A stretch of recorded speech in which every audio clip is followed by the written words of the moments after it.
Daniela, Daniela Winsong, and I was listening to her speak earlier about the masculine and the feminine, and it was such a fascinating conversation that feels so relevant to the collective at this time. So we decided to go live with it and share with all of you. And I'd love to open up this conversation by asking about what exactly is the masculine? What is the feminine? It's an amazing question, and one that I'm trying to get more and more clear on every single day. For me, when I think of masculine and feminine energy, first I envision the yin and the yang. And in the yin yang, there is the dark side, which represents the yin, the feminine energy. And within that, there's still a sphere of the yang.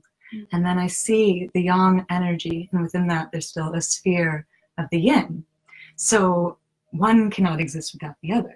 And thus, also when we look at the yin yang, we see that femininity has masculinity represented within it. And that masculinity has femininity represented within it as well. And so when I think of just plain feminine energy, not plain, very exciting, but just feminine energy all on its own, it is this lunar energy that is very receptive, is very reflective, it is very nurturing, it's very watery and earthy. So it does go with the flow. It is very grounded. It has, it's the womb. It's this place of creation. And then when I feel into the masculine energy, the yang, I feel into the fire. I feel into the air. It's a lot of action, it's movement, it's that spark of creation. It's very much, one cannot exist without the other, because when we see the womb, the place that holds all of creation, we also need that fire to bring that spark of life into it, and then the femininity holds it within. So when we look at the energy of woman, we see oftentimes, so there's a 60% of woman is feminine when it's in balance, and 40% of that woman is masculine. And when we look at men, 60% of men are in masculine energy, or 60% of their energy is in the masculine, and then 40% is in femininity. This is a very balanced and polarized place to be. So we look at the poles of a woman. The poles of woman are here, the heart and breasts, and then here, the womb and the yoni. And so the positive area is here, the positively charged. The negatively charged area is here. Whereas in men, it's opposite. Their positive center is here in their lingam and their testicles, and then their negative center is here, which is really incredible. So it's this beautiful energy exchange when we do come together. And so this is really incredible that we are able to harness both masculine and feminine energy within us. So that kind of brings the question of like, what is it to be woman? What is femininity? What is masculinity? And what is healthy expressions of that? So, and how can we honor those parts of each of us? Because there have been so many programs and patterns and that have been fed to us through our genetic lineage for eons and ages of old paradigm, and even in just our single lifetimes of so many social programs and structures that in our environments we have been fed and have turned into thoughts that have turned into beliefs. So anything that we think eventually becomes a belief pattern, and then eventually becomes a program that the collective runs on. So how do we start reprogramming these structures? Is we have to go back to the belief and go back to the original thought. So this is the realm in which I'm really excited to start speaking on. So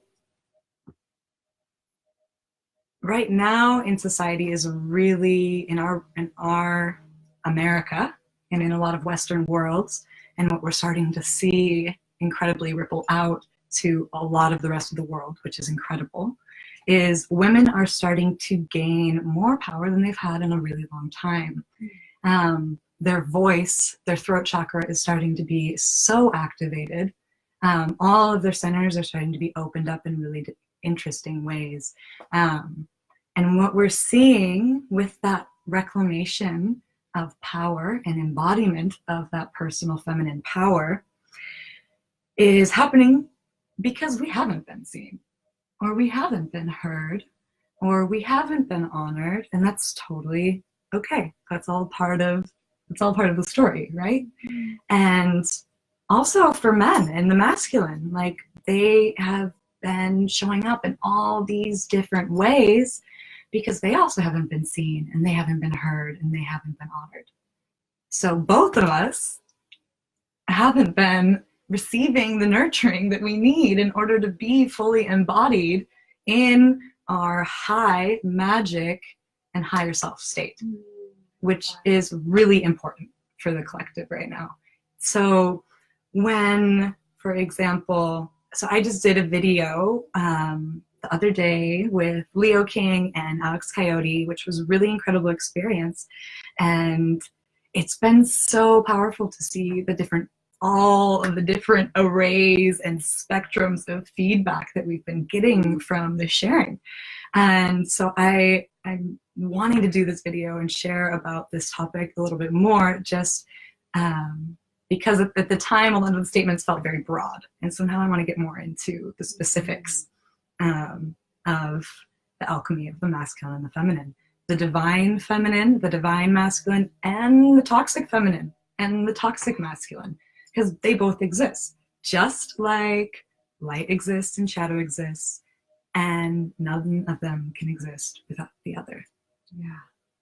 So, Absolutely. So it all comes down, like, it all comes down to light and shadow. Tell me more about that. So when we're operating, I guess, out of our light, we feel activated. I feel like in all of our different centers, we feel connected to all things, all people. We feel connected to source. And because we feel connected to source, we feel that innate connection of source in everyone else and in everything else, which is really a beautiful place to be. I feel like it's a gentle disconnection from the ego. It's not a pushing away of the ego. It's not a, I don't need you anymore, because we are in this human experience. Yeah. We're in these 3D, time, space, reality, physical bodies and beings. And we need that ego in order to exist here on this plane right now and do the work we need to do. So when we're in our light, it's not about pushing that ego away, but it's about learning how to work with that and using that ego as an incredible tool to be able to do that light work. So we're feeling connection, we're moving from a place of embodiment in truth and authenticity, right? And then there's the shadow. So the shadow is beautiful. It comes from our wounds, it comes from our pain, it comes from the collective suffering, it comes from a place of just needing to exist. And why does it exist? Because it needs to teach us. We're here to learn, and we're here to have experiences, and we're here to grow. And without the shadow and without challenge and without tough experiences, we know we wouldn't grow. And so when it starts to become a pattern of shadow, a shadow pattern, it keeps showing up and it keeps showing up and it keeps showing up until you're like, oh, wait a minute. Hey, like, I've seen you before. Like, I know you, you're really familiar. Oh wait, that's connected to this, and then you start following this really beautiful trail of breadcrumbs back to this like original source of trauma or of pain or of suffering. And so this shadow, like we were kind of talking about earlier, this shadow is created as a safety mechanism, as a protection mechanism, as something that's like, oh, you are hurt and traumatized, let me like come in and try to like help you and like hold you and nurture you, because that's actually what the shadow's job is. The shadow's job is actually really beautiful in essence. However, it's vastly misunderstood because it's also pushed away constantly. So when we see these patterns in ourselves that come up that like hurt others because we're hurt, or that cause more harm or destruction or self-sabotage or just more pain and suffering, it's because we haven't come to a place of being able to integrate that trauma into our heart in order to, we have to accept it. It's something that happened to us. What did I learn from it? How did I grow? And so I've been doing this practice for a few years now with the shadow, which has been really incredible, where I, for so long, pushed my shadow away and was like, oh, I don't want to see you. I don't want to acknowledge you. I'm terrified. Yeah. I'm terrified to like look at you and all of the, like it's scary. Yeah. Because I also, and so often we all also take it so personal. Like, this is me. Oh my God, this is who I am. I can't look at that. And we judge it. And exactly. And that's what we judge it. We judge the shadow. So I've been doing a practice of inviting it to come in closer. Because it's like our body, we are light, right? We have so much light within us. So when we invite the shadow to come closer, we get to see it with even more detail. We get to see the job that it's trying to do, the protection that it's trying to bring to us, and how it likes to try to work. We illuminate it. Exactly. We light it up with the light of our awareness. Yeah, exactly. And so the shadow being a representation of probably mostly our childhoods or things we brought in from past lives or whatever that may be, the shadow is like a child. The shadow is like a little baby. And we were also saying earlier, like, we just need to speak to it with that love that we would a child. Like, hey, I see you. I see what you're doing. You know, like, I am acknowledging that you're here and you're trying to help me. And I love that. That's really beautiful. And like, this is hurting some people, or it's not really serving like me in my path that I'm wanting to be and become. And like, I'm not telling you to go away, but you can stay here, but just communicate with me when you want to be expressed, and let's figure out a way that we can healthily express you. Let's figure out a way that, like, I don't need to put you in the closet and close the door and pretend you don't exist. No one wants to feel that way, right? No part of you wants to feel that way, and it's a part of you. Yes. So until we can really just come and invite it to dinner and have tea with it and like befriend it in a way, Yeah. and love it and love ourselves, it's just going to keep showing up. And so this brings me a little bit closer to when I'm talking about the toxic masculinity and toxic femininity. So right now we're seeing, because the feminine has not been acknowledged for such a long time, has not been seen, has not been heard, has been told this is your role and this is what you do and this is how you're expected to show up and this is this and this and this and that. We, like, that shadow, it's created a shadow. Yeah. It's created a deep wound. It's like a woman comes up and is like, oh, but this is what I think. And it's like, oh, but you're a woman. I mean, that doesn't happen often now, but it has. Yeah, and that's the norm. Yeah. But you're a woman, like, what does your opinion count? And so there's all these like many ways that these traumas have been embedded into our collective DNA structure. So right now that feminine is rising up, and we're seeing a lot of that Kali energy coming through. And with that Kali energy, so it's like we're going full spectrum here. We're going like from one end of the spectrum all the way to the other. And it's like we're over here, we weren't heard, seen, or acknowledged. To over here, it's like you're going to see us, hear us, and acknowledge us no matter what. You have no choice. Physics, the pendulum goes to one side, it's got to swing to the other to find balance. Exactly. So right now we're seeing a lot of women really needing to be heard. Women really, you know, we're stepping up to the plate and showing the whole world how wounded we are. Essentially is what we're doing. And in time, that pendulum will come back to center. Within that, when we talk about toxic masculinity, of the traumas that they've also endured from maybe not having a connection with the father, or their mother not, you know, maybe not nurturing them in the ways that they needed to when they were babies.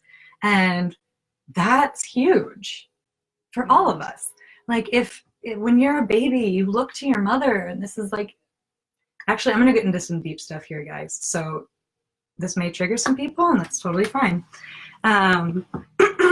So I'm going to get into the topic of circumcision, actually. And this may be a little bit intense for some people, but hey. So circumcision has become a huge norm through a lot of our Western society. Actually, mostly just America, because they don't really do it in Europe.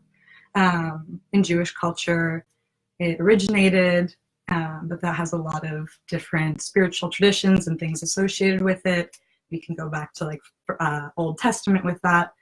But now it's so with Jewish culture, it was associated with being an offering to God, the first offering that a man can make to God, or a boy can make to God, and was done in place of offering an animal or a child to God. So it was looked at as like, okay, like we'll do this tiny offering instead of this major offering. So there's a lot of like spirituality and deep religious philosophy attached to that.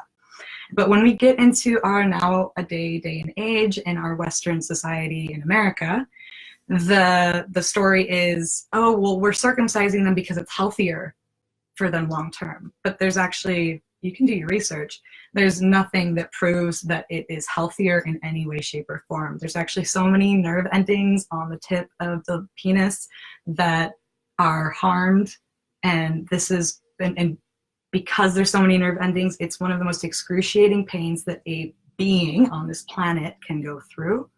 And then there's female genitalia mutilation, which I'll talk about probably on another day. But with circumcision, this is the first wound that so many men on this planet experience. And they come into this world and their mother is holding them. And I love you unconditionally. I love you. I'm here. I'm going to protect you. And then they give them away to the doctor and they're circumcised, go through excruciating pain, and then are given back to the mother as they're screaming at the top of their lungs. How do you restore trust? How do you restore trust in the feminine after that? Exactly. This woman that is supposed to be your protector and your nurturer, like, and she gives away your free will and choice.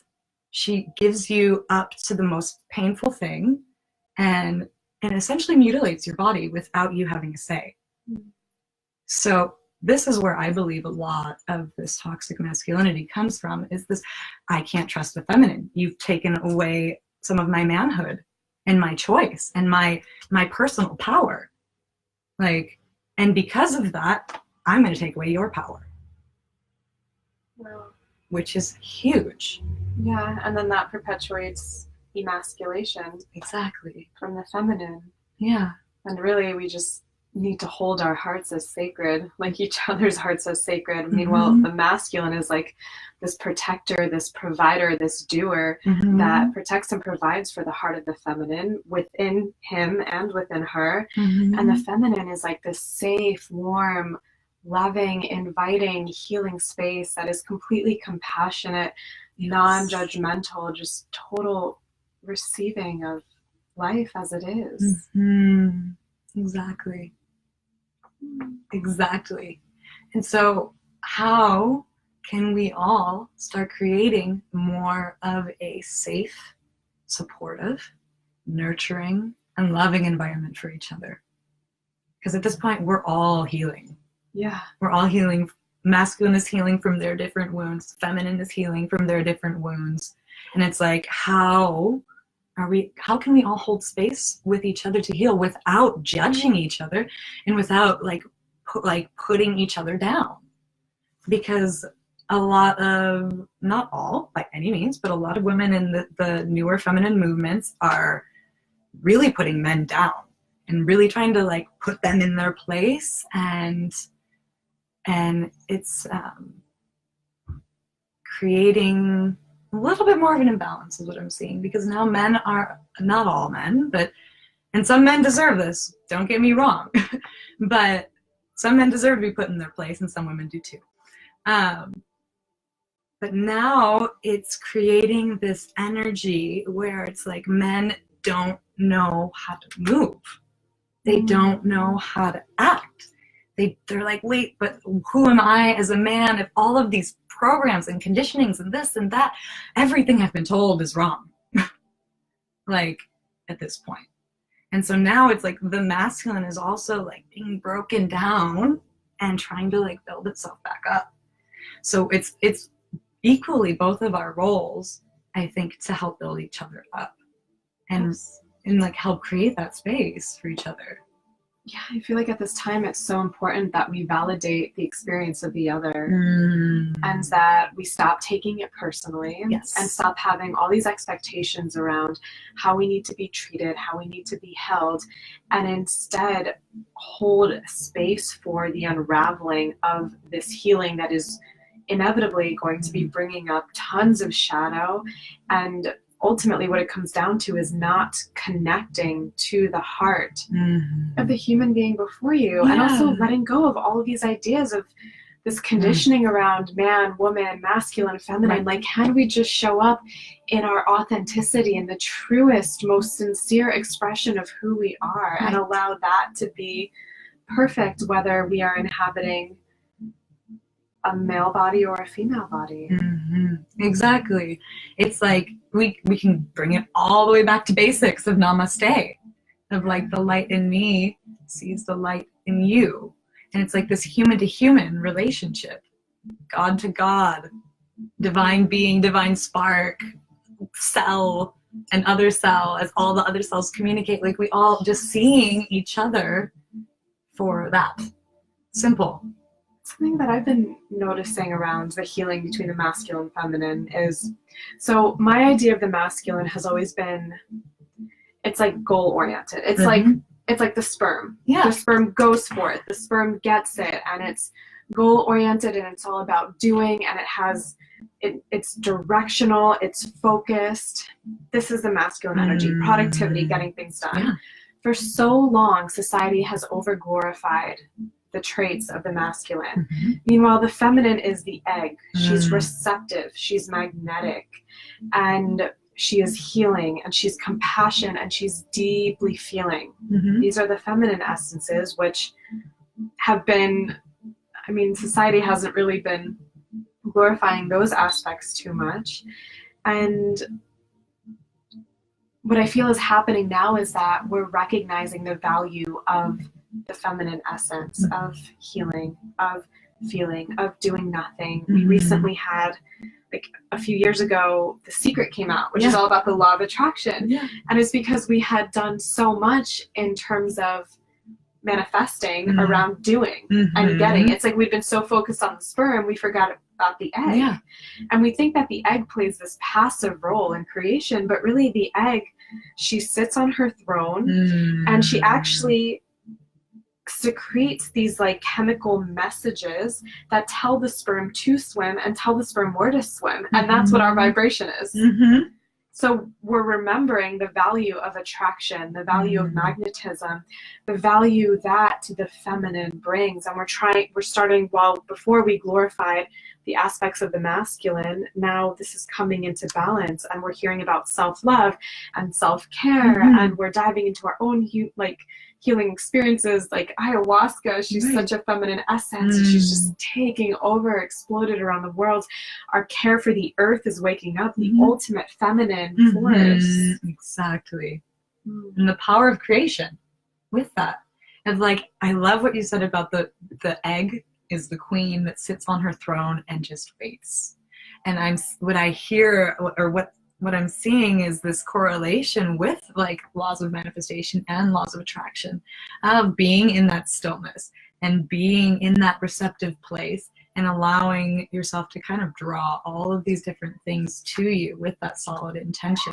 Like with women, we hold that power of creation. The feminine does. And men hold that feminine within them too.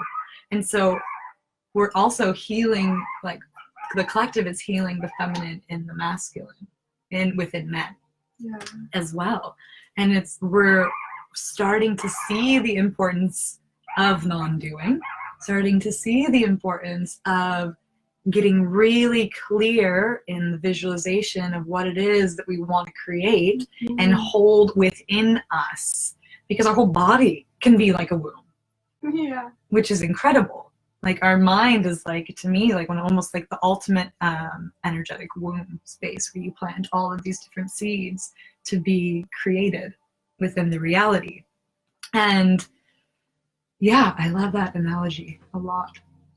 Yeah, and I feel like we have so much, like as women, we're awakening to our power. And I think part of our power is in holding space for this healing, for this unraveling, realizing that we are not these victims. Yes. Ooh, I love that you just touched on that. Yes, we are not these victims. We, according to like what we are emanating, according to our projections, our beliefs, everything that we're holding within us and radiating out to the world, we are directing and guiding the way people treat us.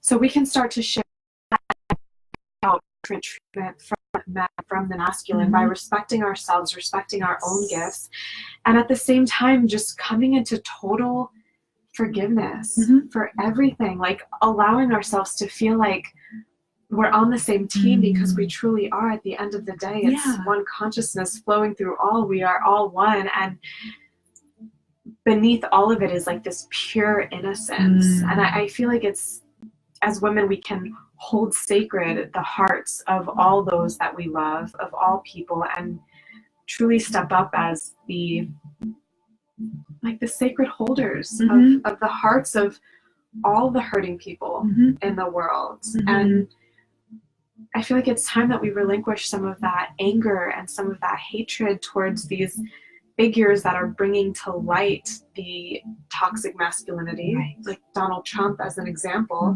and instead like holds this frequency of love that is so powerful that it can transmute and alchemize absolutely everything. And there's a big difference between forgiving and like embracing, accepting someone as they are, and tolerating something. We are no longer tolerating it, because we are stepping into our power and we are respecting ourselves so much. We're not allowing anything into our experience that does not feel like respect. Yet we do not have to like harbor any hatred or resentment that brings toxicity to within us. Yeah, totally. I love it. And like, this is where the feminine gets to experience the masculine within her with boundaries. We're getting really good at boundaries now. We're in this day and age of learning, wait, what are boundaries again? Like how that actually is self-love and self-care. That is like one of the most ultimate ways you can love yourself, is to create healthy boundaries of what you will and will not tolerate. Yes, and what is good for us is good for everybody. Exactly. So those boundaries serve them. Yes. And we've like hated it because of compassion. Right. No, it's good for them. It serves them. It's like, oh, well, I can see why they're doing this thing. So like, I'm gonna like move my boundary over here and then over here and then over here. And compromising our boundaries isn't self-love. and you may see it in that moment in a distorted way as, oh, well, I'm doing it for this other person because they really need that. Like, but that's not accurate or the truth. And we're starting to see that, which I think is really incredible. Yeah. Like, that we're starting to finally see that, like you said, what is best for me, I believe, when it's coming from my truth and my authentic place of like my inner being, is always best for everyone else as well. Even if it hurts, it's not coming from that place of wanting to hurt, it's coming from a place of wanting to love yourself. Even if it's hard to hear, it's coming from that place of like, I love myself, so I have to put this boundary down. Yes. Like, you know, you may not want that. That may not sound like what's best for you right now, but you're gonna see that it is. Because our perspective is so right here sometimes. It's so like what's just in front of our face is all that we can see. But like, and then there's so many different timelines happening all at once. So if we can just sometimes tune in to a future timeline of seeing how loving yourself in this present moment can serve someone else, even if it's hard. Sometimes, you know, sometimes the truth is hard to bear. Sometimes the truth is hard to say. But it's your authenticity. It's your truth. It's your gift. And that's incredible because no one else holds that truth and that gift the way that you do. No one else holds that ability to be authentic to you. No one else holds that ability to create a boundary for you. Yeah, I feel like often when someone is in such a deep grounded space of self-love, that can be triggering for others because it can illuminate to them the ways in which they are not being self-loving. And often this creation of boundaries can also reflect back to someone else places where they have been out of integrity or out of alignment, and that can be challenging to look at sometimes. And so that kind of brings me back into this place with the feminine of like, how can, like, there is a lot of anger, there is a lot of like things and energy that needs that fire to be transformed and moved, but how can we also hold ourselves and the masculine in this space of nurturing and forgiving and really create a space that feels like I'm not going to judge you if you are being triggered because you don't know how to love yourself right now. I just feel like the ultimate alchemical force, the ultimate transformational force is love. That is it. It is not your anger. It's not your hatred. It's not your resentment. It is not your attack back. It is always love. And in love, these lower vibrational energies cannot survive. So if anyone is bringing you anything other than love and you remain committed to love, either they will be expelled from your life, they just won't be a vibrational match to relating with you, or you will help them alchemize and help them transmute. And I feel like it's really important in humanity right now that we own our karma. Like that's something that's been coming up for me a lot. We have to own our karma. It is so easy to be like, I'm a victim here, this isn't mine, this is your stuff, not mine. Meanwhile, you are human. One with all humans. At the end of the day, we're one with all humans. If you're experiencing it, it's your karma. If it's coming into your experience, it's your karma. And ultimately, your karma is all of it because you created this. Like you created this, and now we're cleaning it up. And we're remembering that we've created it. We're starting to finally remember that, like, that we are creators of our realities, which is incredible. And so then once we start remembering that piece, it, just like you said, like anything that comes in, you're attracting for a reason. Like to bring up whatever. And we aren't victims. We're divine creators. And sometimes these divine creators create really interesting scenarios and situations that you're just like, that are perfect. That are really perfect. Always. Yes. Without exception. Yes. There's no exception to this rule. It's a universal truth at this point, I feel. And when we can own what we create and not, like you said, project it onto others, as it's like we're also finally remembering that oneness within that because like remembering our connection to everything, remembering our connection to everyone and to God or divinity or source or whatever it is that you feel it is, it's all perpetuating this thought, and it's all perpetuating this like, okay, if you're coming to me with some deep shadow or some deep this, or and it's triggering or whatever, oh yeah, that's me too. Yeah, we're far more interdependent than I think we acknowledge. Oh, yeah. And this is what's coming to mind right now. Years and years and years ago, I went to see, when I first moved to LA, I went to see this amazing spiritual teacher in Santa Monica. And he was laughing on stage, and I can't remember his name. He was incredible. He's laughing on stage, and he said something along the lines of, when someone is an asshole to us, like when someone's a jerk, it's so easy for us to be like, you are an asshole. Right. But the truth is, this is what he says, and as he's laughing, he's like, the truth is, you're the one who brought out the asshole in him. I was like, whoa! Like, that was such like a light going on in my mind, like looking at all the circumstances in my life, like, whoa. Mm-hmm. And it just comes back to sometimes we have to play certain roles to trigger certain things out of somebody, to illuminate something, or for them to illuminate something to us, which is really incredible. Yeah, and sometimes just teaching us to create our boundaries. Right? Exactly. Create more self-love, and create more love in general. It's like compassion for both you and the other. It's important.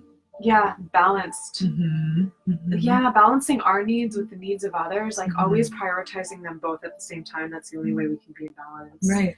And I feel like we've been in such a protective place. If I need to protect myself and my needs, because this is not a safe world. Right. It's not a compassionate world.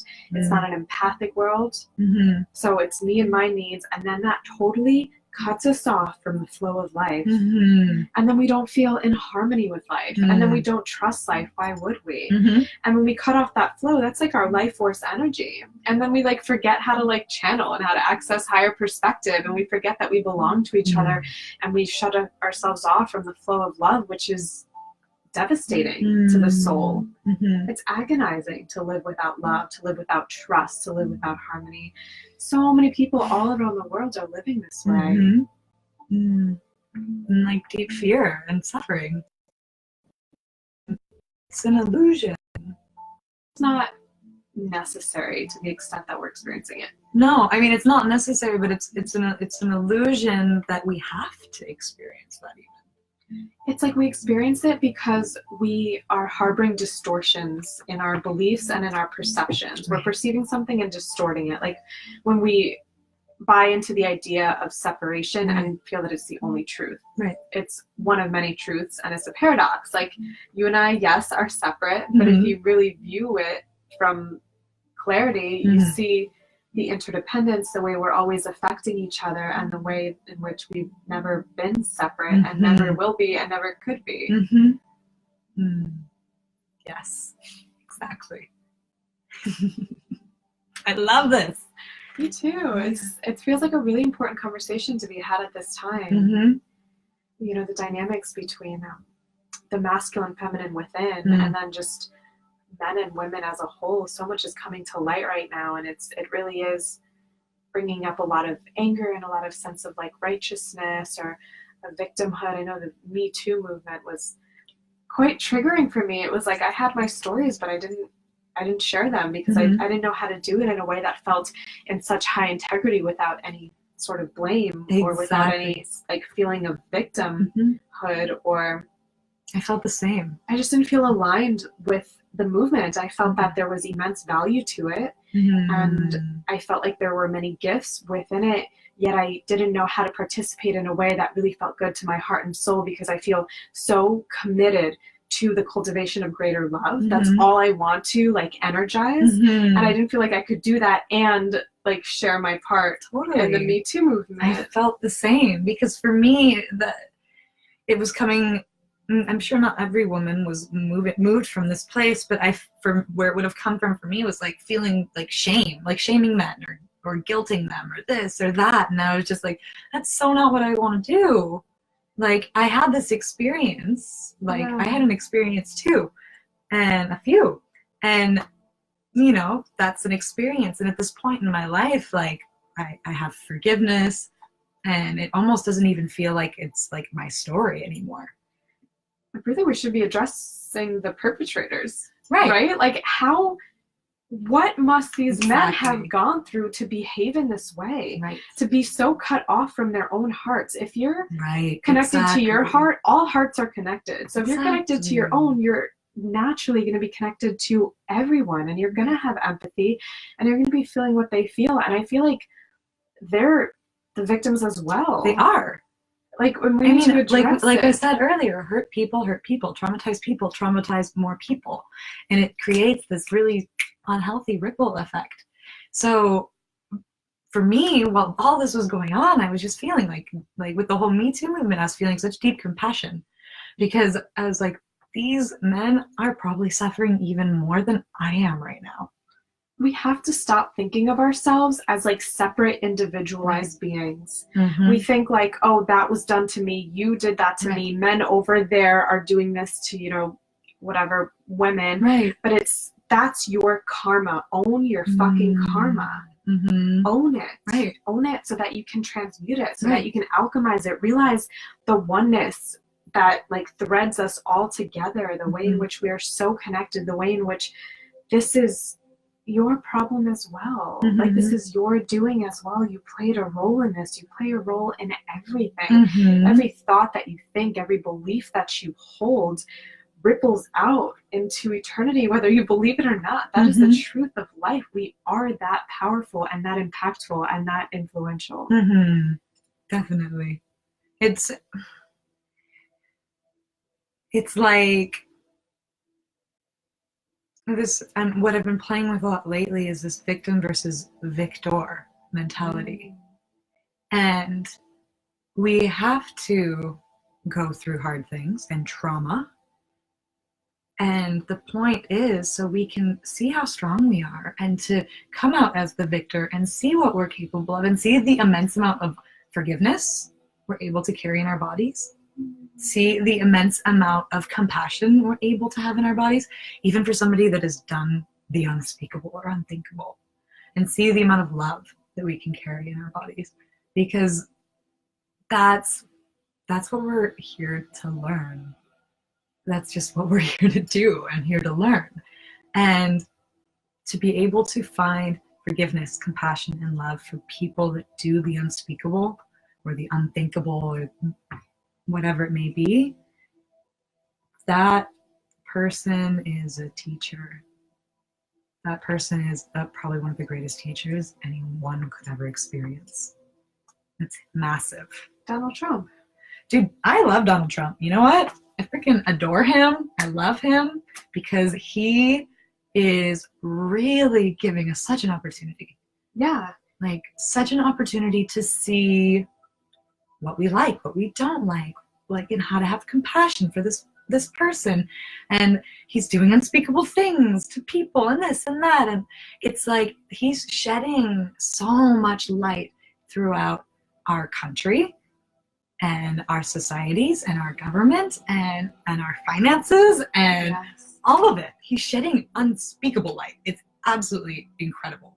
He has like the perfect example, the perfect visible on a stage example of the shadow aspects of the ego and the shadow aspects of the masculine. And as we see it in such like an exaggerated form on such a visible platform, we start to recognize it more within ourselves. And when we realize, I don't like it out there, we can see, I don't like it in there. Right.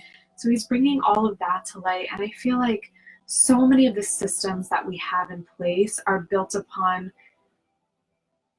so many distortions, like the government and even our educational system and our medical system and the financial system. It's none of it truly feels aligned. It's not sustainable. If you look at the earth, over 50% of the world's species have gone extinct in the last 20 years.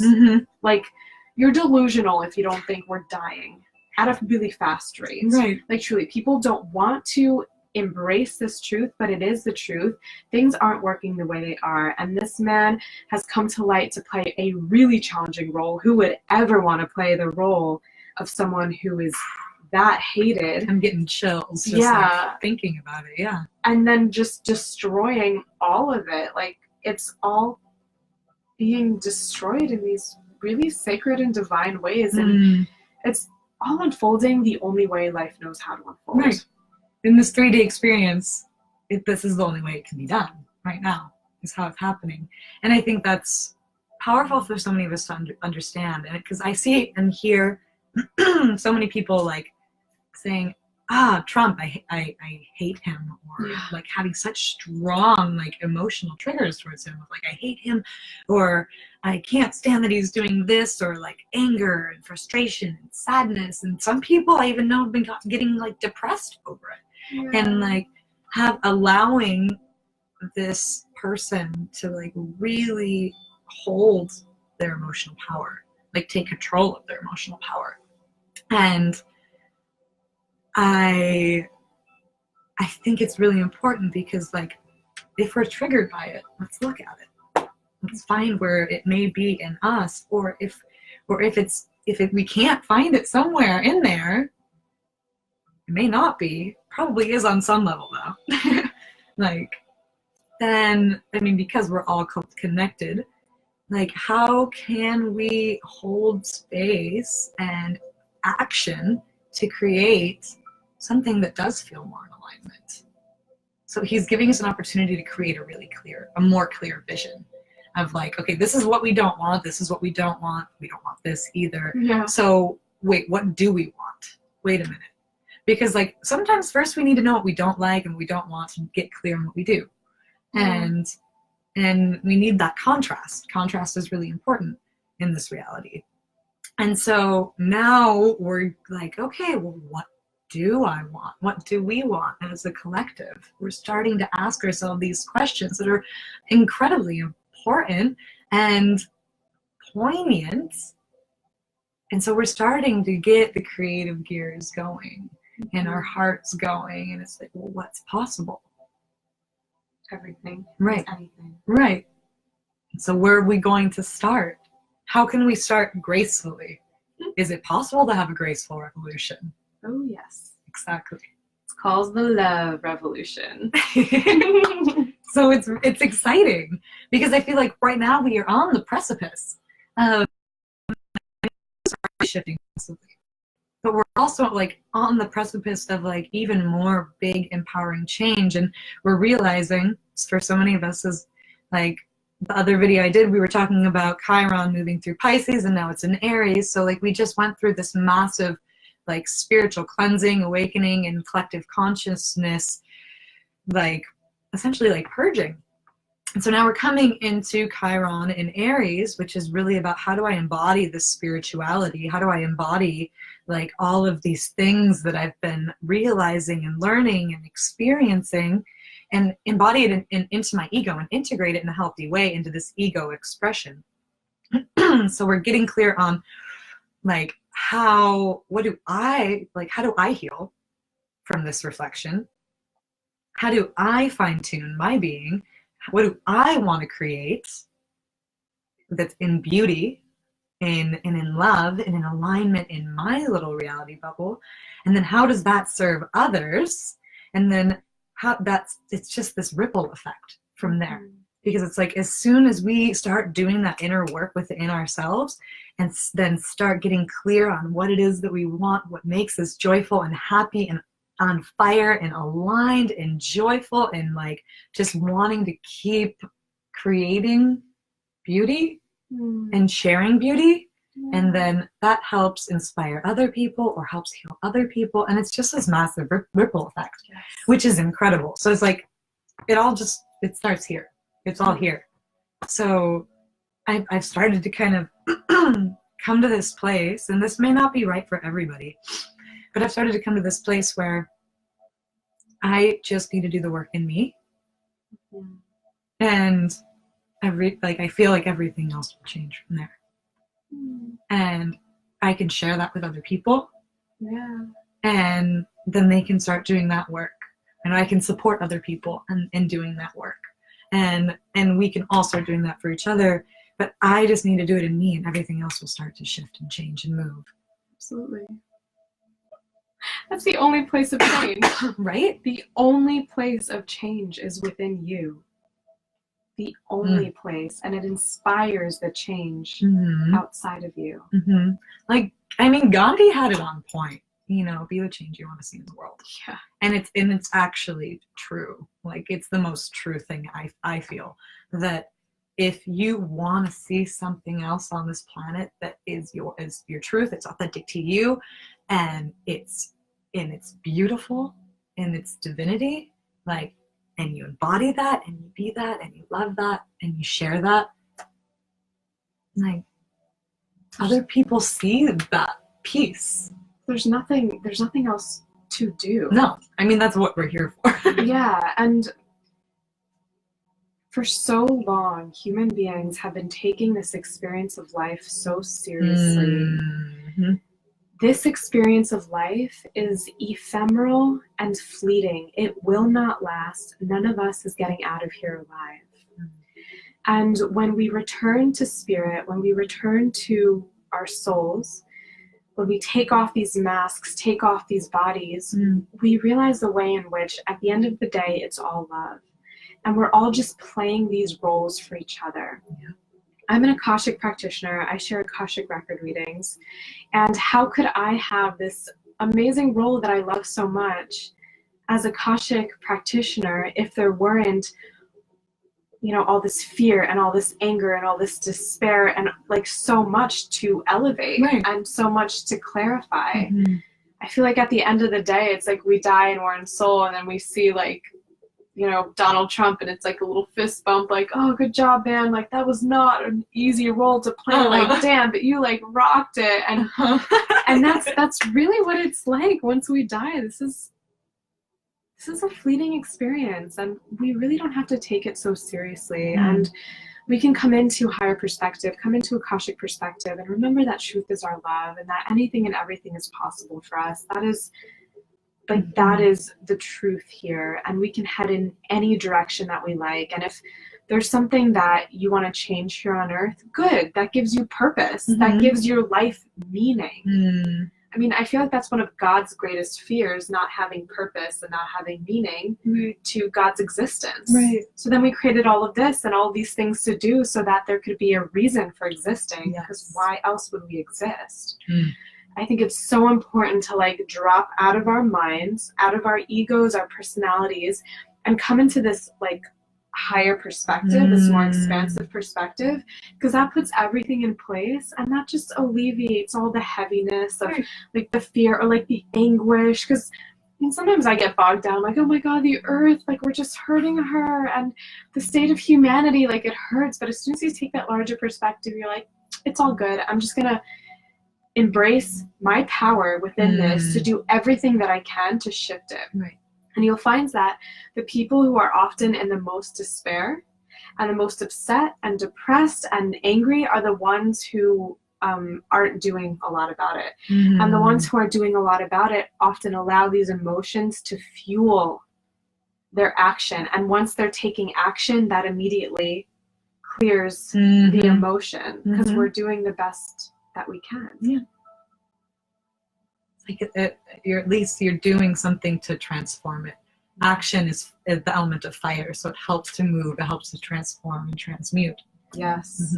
Yeah, we need to be taking action, especially if we're like really bitter and resentful.